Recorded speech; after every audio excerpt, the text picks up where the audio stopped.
Good morning, I'm Kat, and this is today's tarot. The opening card that we have for today is the Hierophant. The Hierophant is the fifth major arcana, and it is ruled by Taurus. Right now we have Uranus sitting in Taurus.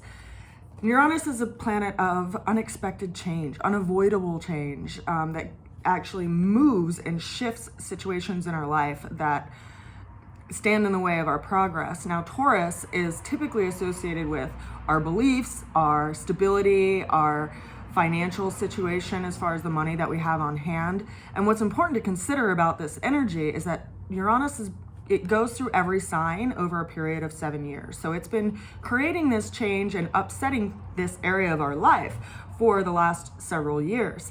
And there's a certain order to that, right? Like, as much as we want to stabilize things, right? That's the Taurian energy, having stability. Sometimes things shift and create upheaval, which actually provides us an opportunity for change and to create new things in our life, even though it can be trying to our spirit at times, especially since in our culture we associate change as a bad thing, even though change is often what allows for new possibility to happen. So consider that, looking back at your life over the last 3 years, what things have changed unexpectedly. A lot has changed unexpectedly for a lot of people, but sift through that and figure out, where the little morsels that you can chew on are, because there is an opportunity within that change. Now, typically, the Hierophant is telling us that there is some kind of social order that we do need to take consideration of and be part of. And this is also associated with, belief systems. And so we're going to have something come up today that's going to affect our day that's in that realm. Now, the challenge for today is the Three of Swords. Doesn't look like a happy card, does it? Well, the Three of Swords is a card of worry. There's three swords. So swords are our communications, our thoughts, the way we think about things, the way we see things. And it's stabbing through this symbol of a heart with this storm in the background, right? So we're worried about something. There's something that is emotionally concerning to us, but it's being stirred up by our mind. And this is a challenge for us today because there's so much unknown. Now consider that storms pass. They aren't permanent. They aren't everlasting.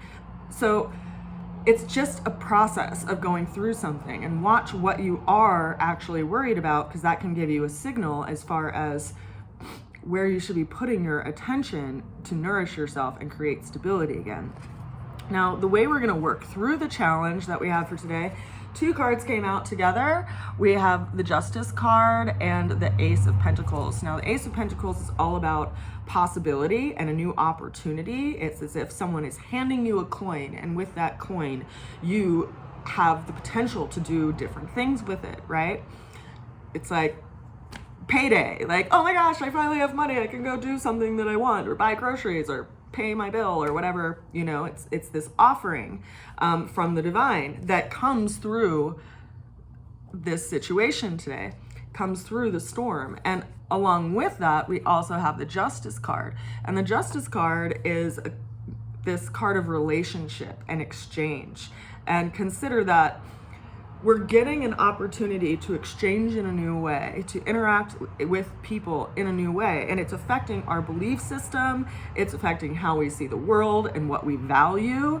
And in this way, we are taking measurement and taking a new, it's like we have the scales and we're seeing what is actually going to be in alignment with what we aspire to create in our life.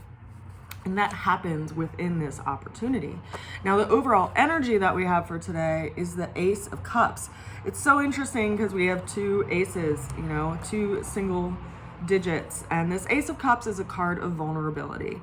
Now, vulnerability is kind of a scary word to a lot of people. No one wants to be vulnerable.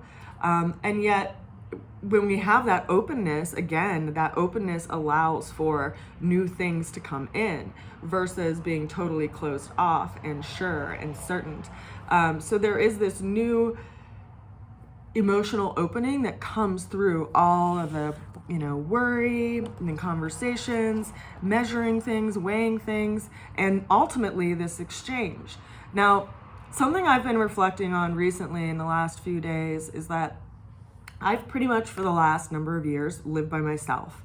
And I've just moved into, or am in the process of moving into, a community of people where there are people around all the time. And it's very new for me. It's very different for me to have people around all the time.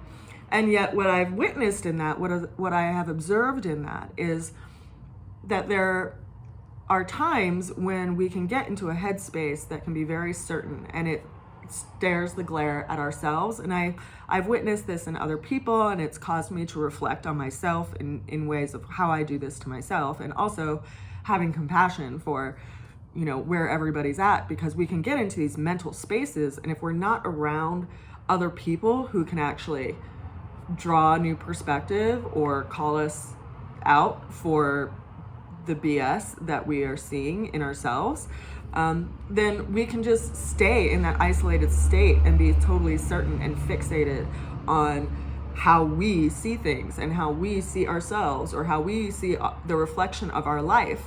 And our life is an ongoing story. So anything that you have done in the past, it's still being worked on. Nothing is finite, nothing is complete. Just because you went and did that thing and that experience happened to you, you're still emotionally working on it, you're still mentally working on it, you're still physically working on it. And so it can be really useful to have a community of people around you who are loving and compassionate, and we all need that. We're mammals, right? We develop this limbic system in our brain to have emotions and to be in community, and we thrive the most when we're in community. So I encourage you to reach out and have those conversations if there's something that you are in as far as your own mental state and your own mental picture, or whatever you're worried about. Consider that things are changing and things are in motion. And if there's something that honestly you find yourself in this internal dialogue that's just worried all the time, I encourage you to give it to the universe, to give it to the universe to work through it and to offer new things to it. Because out there in that world, outside of your window, outside of your door, even inside your door, there's so much more potential than what our mind will allow us to see. And oftentimes when we're around other people, they can remind us of that. So if you aren't around other people very often, I am here to remind you that you were loved and that you are on this journey for a purpose. And it's important to just walk one foot at a time and let yourself be guided by your heart and by the stability under your feet, because we're all in this world together. I send you so much love, and I will see you again tomorrow from the mountains. Bye for now.